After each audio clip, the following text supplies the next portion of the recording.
Hi guys, it's Tamara. I'm back with another video today. Thank you so much for coming back to my channel. We are going to talk today about traumatic relationships, but it's going to be more specifically about having a traumatic relationship with your parent. Can you love your abusive parent? And if so, what does that entail? So we're going to jump into that. Thank you so much for coming back to my channel. For those who are subscribed, thank you so much for your comments and participation on the channel. I really do appreciate that. And for those of you who are not subscribed, I encourage you to hit the subscribe button right over here so that you can stick around with us as we talk about mental health. We've been talking now for the past 4 weeks about trauma, and we're going to be wrapping up this topic on Friday so that in April we can start a brand new topic that we're going to pick and pull apart over the month of April. All right, so the benefits for you today in this video is that you're going to learn about abusive parents and what that looks like. And then I also want to give you some information on how you can begin to love your abusive parent, or at least get to a place of acceptance for yourself, okay? So we're going to just go ahead and jump right in. So when you think of the relationship between you and your parent, what comes to mind? What comes to mind for you? Do you hear yourself say something positive about your parent? Do you hear yourself say something negative about your parent? Do you hear yourself kind of run away from the topic altogether? Do you find yourself kind of withdraw and shut down? I don't really want to talk about my parent because I don't feel that, you know, they can actually help me. I don't feel that they love me, right? I don't feel that they actually mean something to me. Or do you have a parent who was abusive to you as a child and yet now has completely changed how they interact with you? If so, you are certainly not alone. I have a lot of clients that come to see me who are adolescents, adults, and adults in later adulthood who have struggled with their parent growing up, but as the adult had a better life with that parent. And that was for a variety of reasons. I apologize, guys, for that noise. You know, they became a little bit more bonded to their parent, and the parent became a little bit more bonded to them at adult stage. And that's possible, right? It can happen. Everybody grows up. Everybody's different. The dynamic is a little bit different. But I want to point out 3 different parental styles that has a direct influence on your relationship with your parent as an adult, okay? The first parental style, and I have talked about this on this channel, so I'm going to post a video that I did before on this because I'm not going to, you know, delve deep into this. I'm just going to do like a quick review with you. But the first parental style that can be abusive and neglectful is permissive parenting. And the whole idea behind permissive parenting is that, you know, this was a parent who just brought you into the world and they give you the basic necessities sometimes. But they don't talk with you. They don't explore things with you. They don't allow you to hold conversations with them. Stay in a child's place, right? Don't talk to the adults kind of thing. They may also stay in the room all day. They may get high, do drugs, use alcohol. They may party, date, right? They put the child on the back burner while they continue to live their own life. Very permissive, very careless. Do parents like this love their children? Yes. Do they have the ability to care for them? Absolutely not. All right. So that's a permissive, neglectful parent. The next one is authoritarian. And an authoritarian parent is really bossy, dominating, controlling, maybe verbally and physically abusive, may even sexually abuse as well. They're all about power and control and authority, right? Be quiet. I don't care what you have to say or think. That's the kind of mentality that an authoritarian parent has. I like to tell my kids, when I talk to my kids about their parents and I say, that's an authoritarian parenting style, I call it the Hitler-like parenting tool, right? Because you very much are like Hitler. I don't care what you think and feel and believe. Do as I say, not as I do. Do as I say and be quiet kind of mentality. All right. So that's an authoritarian parent. The third parent that I talk a lot about on this channel is authoritative.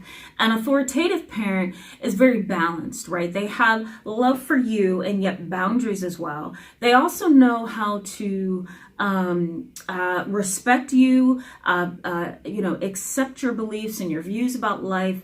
They have boundaries with you, and you very much have to respect their values and their ethics, but they also respect and value you as well, right? That's the kind of parent that I have. That's the kind of parent that a lot of children develop very well under, right? Those parents who love their kids and yet have boundaries at the same time. Very realistic and flexible boundaries, but they are boundaries nonetheless, all right? So those are the three typical patterns of parenting that we see as psychologists, but that we also see as a society, right?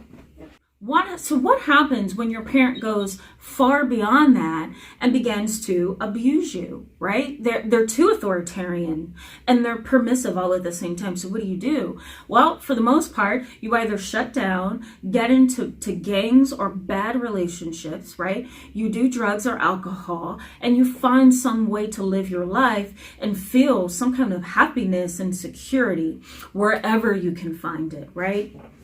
So let's say you have a parent who's like this, right? They are neglectful, they are cruel, they are authoritarian, they are careless, they don't give you the emotional things that you need, the psychological stimulation that you need.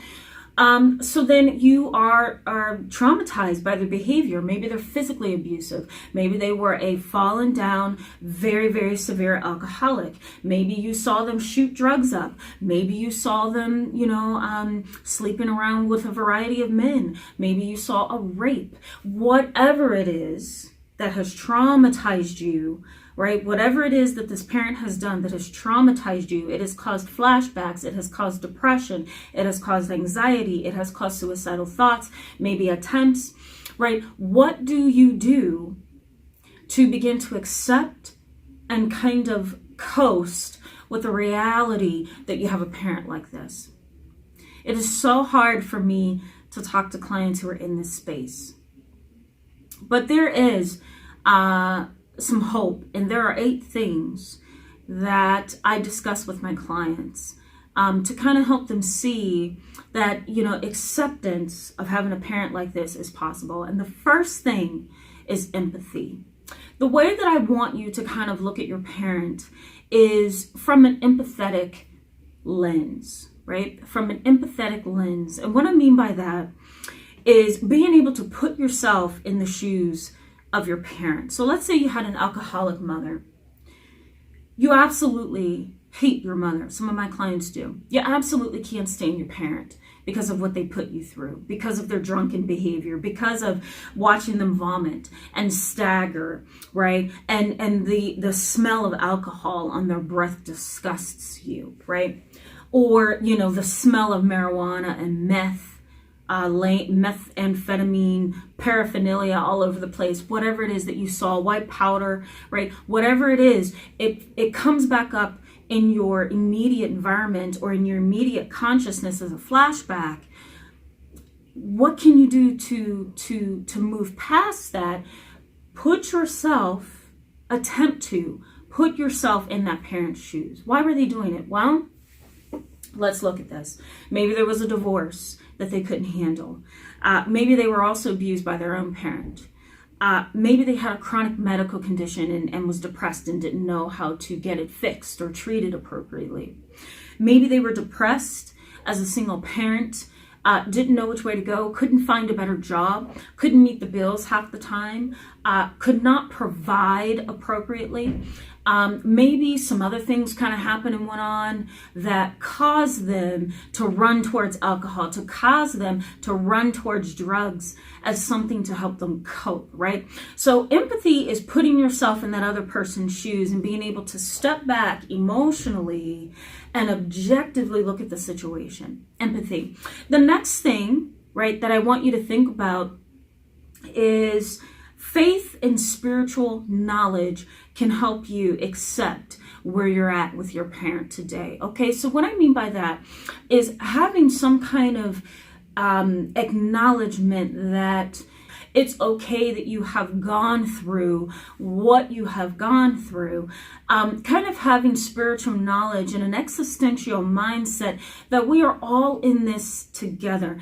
And some of us can cope well, while other times we can't cope very well at all, right? And sometimes we do things that aren't as positive or aren't as good as we would like them to be, or we think they should be, or other people think they should be. We're just coping the best we can with what we have, all right? The faith part of this says, I'm believing that I am where I'm at right now in my life for a particular reason. I am believing that I went through all of that with my parent for some particular purpose, no matter how painful, no matter how deplorable and despicable it was. I'm here for some important purpose. And then begin to look for that purpose, right? Are you able to help other people? Are you raising better children? Are you more motivated? Are you determined? Are you courageous, right? Whatever it is, are you fearless? There has to be some ounce of some positivity that you can find in your situation. All right. The next thing is kind of developing that us against them mentality. This is my parent. This is my family. This is my situation. This is mine. So even though I was hurt and I didn't have what I wanted, it's a part of me. It's a part of my consciousness. It's a part of who I've become.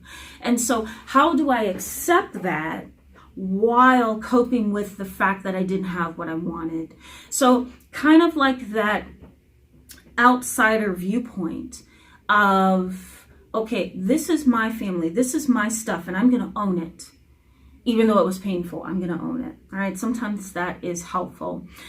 The other thing is, I want you to keep in mind something known as post-traumatic growth. I talk a lot about that in the video up here, so I'm not going to talk too much about that. But with post-traumatic growth, the whole idea is not so much that you have overcome a trauma. It's not so much that you've moved past a trauma. It is more so about acceptance that it happened and acceptance that you're going to take some time to heal. That's the way I conceptualize post-traumatic growth. I'm accepting that it happened, and I'm accepting that it's going to take me some time to heal. Okay, so kind of having that mindset of post-traumatic growth. Go ahead and catch that video, and you'll learn more about what I'm talking about there, all right? The other perspective that I want you to keep in mind is the meaning of life, right? So the way that you can kind of accept and grow from what you've gone through is looking at the fact that, okay, there's some kind of meaning that I can derive from this particular abuse. There's some kind of meaning that I can derive from this pain. There's some kind of meaning that I can derive from a parent that has put me through all of this. There's some kind of meaning that I can derive from who I am today. I may not be able to see it quite, but there has to be some purpose in what I've experienced. Okay, so kind of holding on to that faith that there's some kind of something to this that I don't understand that can be healing in and of itself. Okay, recognition of your parents' limitations can also be helpful. Okay, so were they mentally incapable? Were they mentally and emotionally limited? Were they psychologically immature? Did they have a physical handicap or disability that makes them who they are, right? So kind of conceptualizing your abuse through the lens of your parents' limitations. Okay, so they could do the best they could with what they have. I don't like how they did it, and I'm very upset, or I'm very hurt, or I'm very resentful, but I'm going to accept that this is my hand of cards right now, right? This is the deck of cards I've been dealt, and I have to deal with this the best I can, right? So kind of conceptualizing your pain, your abuse through the lens of your parents' limitations, okay? The last thing is respect and agree. And what I mean by that, and I tell this to a lot of my clients as well, is I think abusive parents, it's so hard for me to put this into words, guys. Abusive parents can really cause you to hate them. But I think one thing is for sure, that, you have to respect the fact that, this is so hard for me to put into words. You have to be able to respect a parent who apologizes and says, I'm sorry that I have done this to you. I really wish I could have been a better parent. You have to be able to push past your pain, push past what they've done to you, and accept that they're apologizing to you in whatever manner they may do it. Some parents are so prideful that they won't say, I'm sorry. Sometimes they will just give you money or write you checks. I feel like I'm going out of focus, guys. I'm sorry. There we go. All right.